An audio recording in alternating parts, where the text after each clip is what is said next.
John, welcome to Halloween Daily, where every day is Halloween. Thanks for hanging out and talking to us today. Oh man, I'm thrilled to be here. I love Halloween. Awesome, awesome.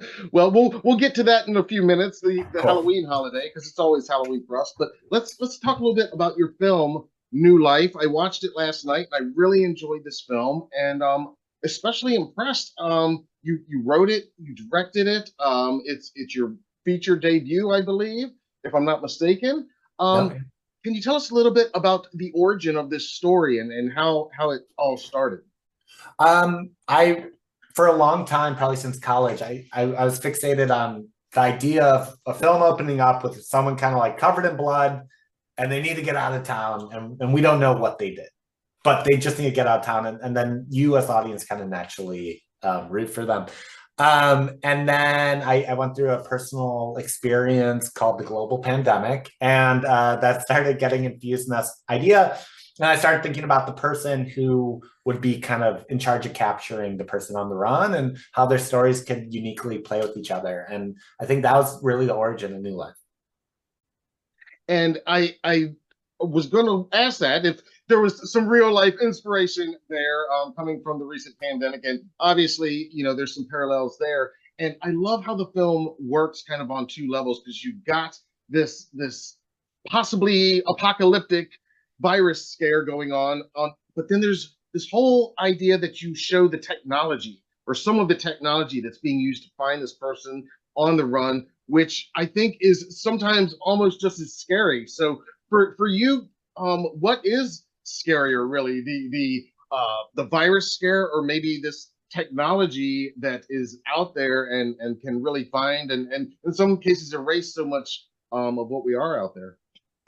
It's no question. I'm way more terrified of technology than a virus. And it's dumb because there's going to be a way worse virus than COVID that comes out. But like man playing God. I also think it's like really weird how we live in this cutesy surveillance state where it's like, oh, you can have a ring camera and like, look, you can record a dog or a deer in your front yard and record every single neighbor and like the neighbor app and like all these things and all these like in the 80s or early 90s, you would think about like big government, like the smoking man and in X-Files and the government has all these like plans, but really all the government ever needed to do was like create a cell phone where you can make like a little selfie and you look like a rabbit, and they would have like all the information they would ever need from you.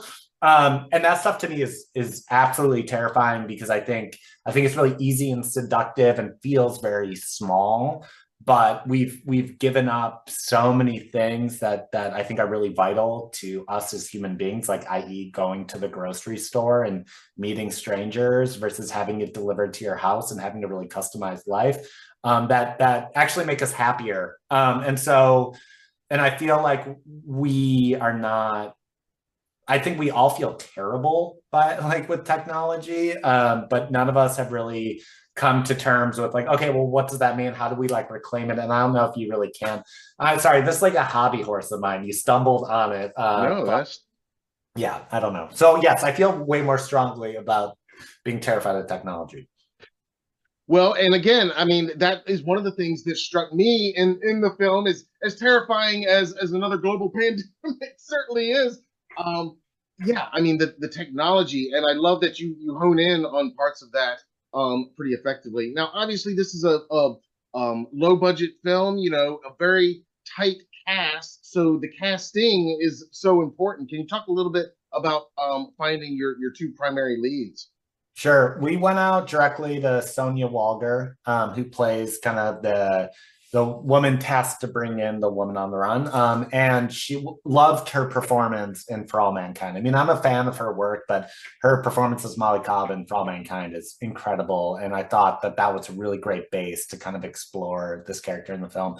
For the woman on the run, played by an actress named Haley Aaron. This is her first film, but she's been doing TV since her like teens. I think she's done over like 300 episodes of soap operas, and we auditioned over 200 people for this role. And Haley has this mix to her where she's kind of unassuming, and she can really like kind of portray herself as like your good friend or your like little sister or your neighbor or classmate or something, and it's really unassuming, and that's like important for you open up with this character where it's like a young woman covered in blood with a black eye, and so I think she nailed that. But then just watching her in the audition do these emotionally raw scenes and seeing how much craft she has and how insane she has such a bright future ahead of her. I cannot believe we got her, and for her first film and my first film, it felt like a really big blessing.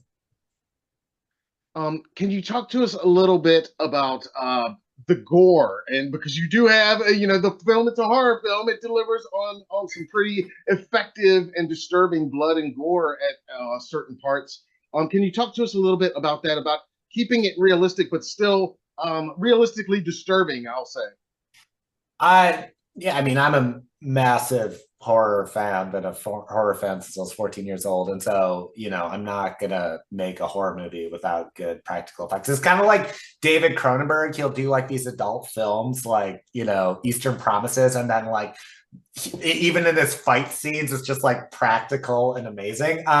So that was always the intention. But I think for me, making it realistic was really important because that's just kind of part of the world a little bit. But I think you can like have a lot of fun in that. I think the first season of the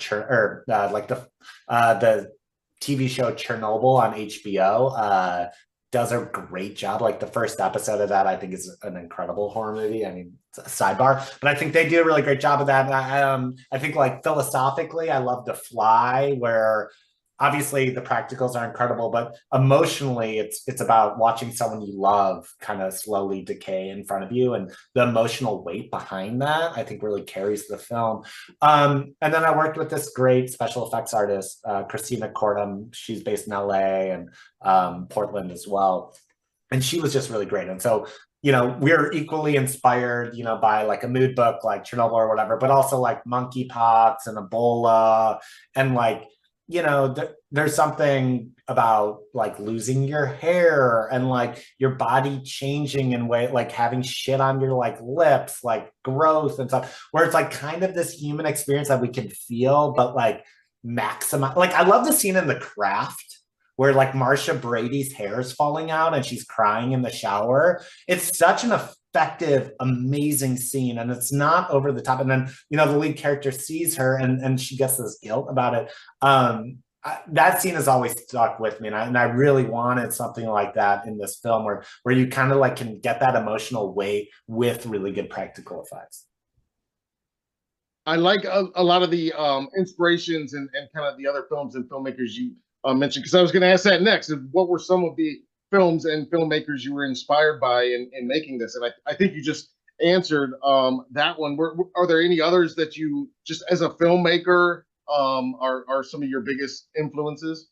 Yeah, I mean, I love, well, as a filmmaker, I love movies, and I think this film, uh outside of horror, like like I really love like Wendy and Lucy, like Kelly Reichardt. So which makes this film kind of weird, right? Because it's like kind of this like drama indie thing. But then with like the horror stuff, again, that's been my favorite genre for a really long time. David Cronenberg, obviously Our Relationship with Our Bodies, or like Dead Ringers, or The Brood, or something like are all my jams. I think a huge inspiration for this film is Repulsion by Roman Polanski. I love sitting in that film and you're like, oh, like you're like with the character, and she's a little quirky and nothing that like someone hanging out there can solve. And then by the like you just get this sinking feeling like there's something wrong with this person. And then by the end of this movie, you're like, oh my God, this person's fucking psychotic. And like, but I love that audience journey with it, because you're just like with this character, and it creates a really sympathetic portrayal of the person who's the protagonist and the antagonist. And like, I think it's such like high level of craft of filmmaking. And that's a massive inspiration to New Life for sure. Awesome. And I can see those inspirations in it too. Um, what is, again, I mean, this is your first feature film. It's your debut as a director and writer. What was the most challenging aspect of making this film for you? This film, has such a massive scope to it, right? There's like you travel a lot, there's all these characters, there's fight scenes, there's practical effects, there's special effects, there's a fucking dog. Like there's like anything you could do, like we did, and we didn't have a lot of budget, right? So on my end, like I've been working in production for a bit, and like that just takes a lot of pre-planning. But really, when the rubber is hitting the road, every single minute has a dollar sign attached to it, and when you're playing with a razor thin budget and you need to accomplish that much, it's a really tricky dance, and you have to be really on it and really organized and really trust your crew, and your crew also has to take it on. So there isn't room to be like a little tyrant director yelling at everyone. Like it really has to become collaborative, and you have to trust people and give them autonomy. And I think that was actually the most rewarding part. That wasn't really the challenging part. That's a reward of it. But the challenge really is like any second you go over your allotted time, you are gonna pay for it. And we're doing it in the middle of the pandemic too. So it's like you got to be really safe, because if the production goes down one day, your budget's completely blown, and you've lost all this money that you personally put into this film, and like your film might not be able to be completed. So it's like every single day matters. And that was really challenging and insane, and I learned a lot. But yeah, it's enough to age you 10 years probably. I believe it. I believe it. And job well done. And I'm sure it won't be the last. And we're going to be looking for lots more. For our last couple minutes before we let you go, if you'll indulge us, as you can see, every day is Halloween for us. And Yep. you said you love Halloween. What is your relationship to Halloween? Do you go big? Do you anticipate it like we do? And do you have warm memories growing up celebrating? Yeah, I mean, I've had an evolution. Like at first, that was like my favorite. Like I think probably like you and a lot of your listeners, like carved out your personal identity. Right? Like Halloween was my favorite holiday growing up. Then everyone started to like Halloween. Then I had a complicated relationship. Then it became like New Year's, where I was like building it up so much that like I was always disappointed. So now it's really I love Letterboxd, and I do like Spooktober and stuff. So it's a chance for me to watch a lot of horror movies I haven't seen, I haven't revisited. I'm kind of like a lot of my friends will reach out to me asking what horror films to watch, and so you get to like, it's kind of like what I love about records. It's like you go into a used record store, and then it's kind of like this pop quiz where you're like, okay, I'm going through the $5 records, like all my like knowledge I've been studying online. It's like, how can I find the best deal? It's the same thing with like Halloween. It's like I watch all these horror movies I have forever. People are gonna like come to me and ask for recommendations. And I think about my friend. I think about if they're throwing a party, if they're like hanging out with their partner or whatever, and like what recommendation to give. And I think that now is my favorite part about Halloween. I like that. You're making the movie playlist for everybody. That's a And good position. you can always recommend Slaughter High. You can Oh, yeah. always recommend From Beyond. And then you can always recommend the Blob remake. Always going to be crowd pleasers. And then our last question, we always ask everybody, favorite Halloween costume that you've ever worn and your favorite Halloween candy. One year I was like I was like a Colombian drug lord, and so I just had like an all white suit, and I had like a bag of like baking soda, like a really big bag. And my friend had set up like a security camera. This was like early 2000s or whatever. And you like, it was like a small party, just like a handful of us, but you just see me get progressively drunker and drunker. And then by the end, I'm just like throwing the powder everywhere. And it was a really, really fun party. So I think that was a successful, because I became a little outrageous, and I feel like it, that's kind of the end of Scarface. And my favorite Halloween candy has to be Twix all day. Awesome. Hmm. Awesome. I love it. Well, again, thank you so much for talking to us today. Everybody, I'm sure, is going to love the movie like I did. And instead of saying goodbye, since every day's Halloween anyway, I always like to say happy Halloween. Happy Halloween to you too. Thank you so much, man. This is really fun.